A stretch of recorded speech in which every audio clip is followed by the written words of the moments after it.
कल तेलंगाना की सरकार ने डिप्टी सीएम ने जितने एमपीज तेलंगाना से इलेक्ट होकर लोकसभा में है, राज्यसभा में है, उन पार्टीज के एमपीज को उन्होंने इनवाइट किया था कि वो आए और बजट के दूसरे सेशन में तेलंगाना से रिलेटेड कई पेंडिंग इश्यूज हैं जो पिछले 10-11 साल से मोदी सरकार के पास पेंडिंग है।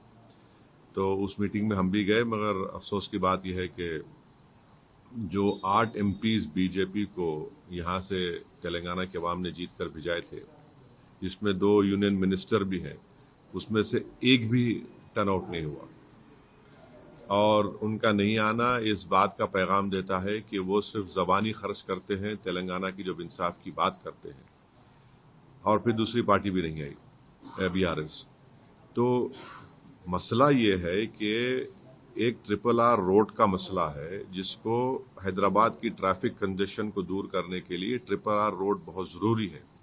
इसका एक ट्राइपार्टाइट एग्रीमेंट भी हो चुका है और ministry of road and transport को उस ट्राइपार्टाइट एग्रीमेंट को कंप्लीट करना है, उसका एनवायरमेंट क्लियरेंस भारत सरकार को देना है।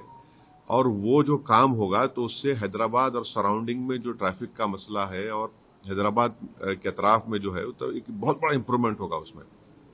उसका पेंडिंग है, उसका करीब 34,000 करोड़ की लागत है उसकी। भारत सरकार, मोदी सरकार कुछ नहीं कर रही है। दूसरा, मेट्रो रेल का 5 कॉरिडोर है, जिसमें से एक नागौल से एयरपोर्ट की रोड जाएगी और एक जुबली बस स्टैंड से लेकर चंद्रायन तक, ऐसे 5 कॉरिडोर है। वो पेंडिंग है 24,000 करोड़ का। आप उसका भी कुछ नहीं करते।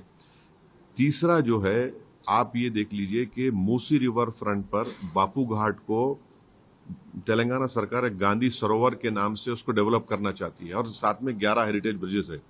90 एकर्स डिफेंस मिनिस्ट्री को देने का है और भारत सरकार से कहा गया कि भाई अब इस गांधी सरोवर के लिए आप हमको मदद करिए, 14,000 करोड़ रुपए दीजिए। उसका कोई बात नहीं होती।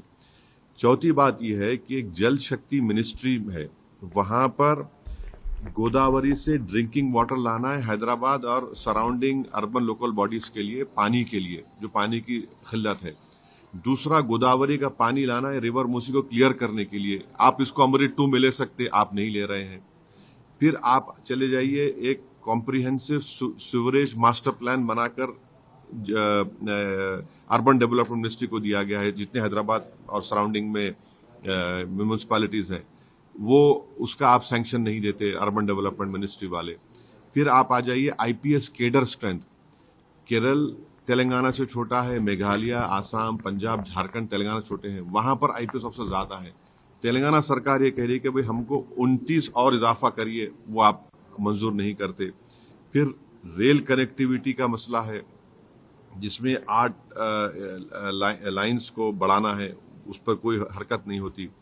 फिर आप ये देखते हैं कि सेमीकंडक्टर का जो government of India semiconductor mission promote कर रही है, एयरपोर्ट को लगकर मुचरला है, उसको उस तेलंगाना को अगर उसमें सेमीकंडक्टर मिशन में शामिल करिए, वहां पर इतना आइडियल जमीन है उसके लिए, यहां पर स्किल्ड लेबर फोर्स भी है, आप उसको नहीं करते हैं। और ऐसे कई जो मिनिस्ट्री ऑफ होम अफेयर्स से जो आंध्र प्रदेश रिऑर्गेनाइजेशन में जो मसले रुके हुए हैं, तेलंगाना आंध्रा स्टेट ने बढ़ के हिस्सा दे दी हमको पावर बॉन्ड्स में, ये सब चीजें आप कर ही नहीं रहे हैं उसको। अच्छा, प्रधानमंत्री खुद हैदराबाद आकर और RRR रोड के बारे में बोले थे हम करा देंगे, आप कुछ कर ही नहीं रहे। तो भाई ऑन पैरिटी जब दूसरे स्टेट्स को आप दे रहे हैं, तो तेलंगाना को उनका हिस्सा क्यों नहीं मिलेगा? जब आप मेट्रो डाल रहे हैं, दूसरे स्टेट्स को पैसे दे रहे हैं, हर जगह पे देंगे, यहाँ पे क्यों नहीं दे रहे तेलंगाना को? और ये तेलंगाना को समझ नहीं रहे कि नेशनल इंटरेस्ट में है कि ये ग्रोथ इंजन है। ये बहुत जरूरी है कि तेलंगाना का ग्रोथ भारत के लिए बहुत जरूरी है। आप उसी ग्रोथ को रोक रहे हैं इन तमाम प्रोजेक्ट्स को नहीं देकर, सैंक्शन नहीं करके।